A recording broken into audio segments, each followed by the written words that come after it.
اس میں آصف علی زرداری، بلاول بھٹو، نواز شریف، شہباز شریف، رانا ثناءاللہ، ان کو وہ باندھا ہوا تھا انہوں نے، اور وہ ان کے اوپر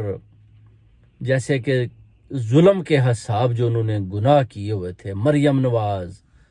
اس کو بھی اس طرح کڑے پنائے ہوئے تھے انہوں نے، اور اس کو بھی وہ پانی میں اس طرح ڈبکیاں لگوا رہے تھے اور چیخیں مار رہی تھی کہ تم نے جھوٹ بولے، تم نے منافقت کی، ان سب کو جھوٹ کی سزائیں دے رہے تھے۔ میں نے پوچھا جی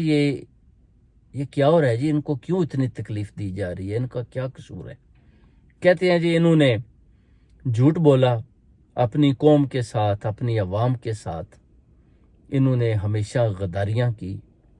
ان کو اللہ تعالیٰ کی ذات نے پاور دی، انہوں نے پاور کا ناجائز فائدہ اٹھایا، قوم کے ساتھ جو انہوں نے ظلم کیے، بچوں کے ساتھ،